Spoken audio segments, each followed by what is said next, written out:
নমস্কার বন্ধুরা, আজকে আমি একটি মজার রেসিপি আপনাদের সাথে শেয়ার করব, কাঁকরোল ভর্তা। তো দেখুন, এখানে আমি 250 গ্রাম মতো কাঁকরোল কেটে নিয়েছি, আর কিছুটা রসুন, 3টে কাঁচা লঙ্কা আর একটু কালো জিরে। তো এখন আমি এই কাঁকরোলটা মিক্সি করে নেব। এখন আমি কাঁকরোলগুলো দিয়ে দেব। আপনারা যদি শিলপাটায় বাটতে চান তাহলে কাঁকরোলগুলো আলু ভাজার মতো ছোট ছোট করে কেটে নেবেন, তাহলে বাটতে সুবিধা হবে। কিছুটা রসুন,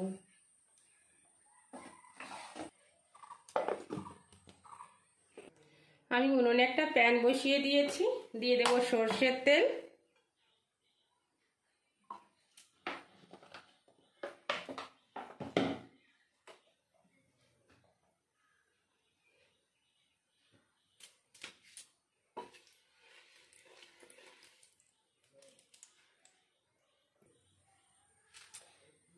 তিনটে শুকনো লঙ্কা, কালো জিরে,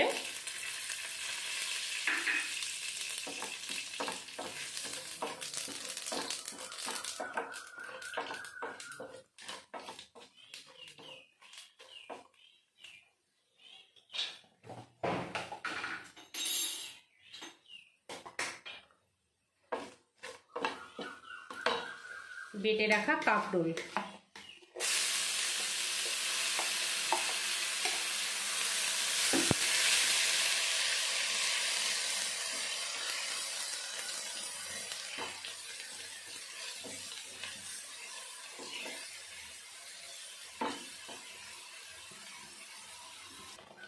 স্বাদ মতো লবণ,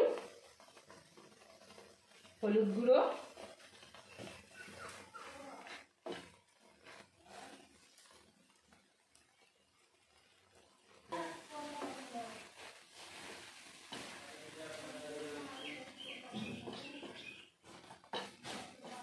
বন্ধুরা এইভাবে কাঁকরোলের ভর্তা বানালে খুবই সুন্দর লাগে খেতে। দিয়ে দেবো 1 চামচ চিনি।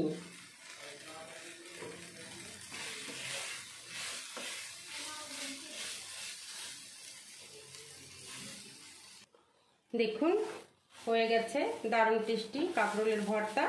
এখন আমি দিয়ে দেবো কাঁচা সর্ষের তেল, দিয়ে আমি নামিয়ে নেব।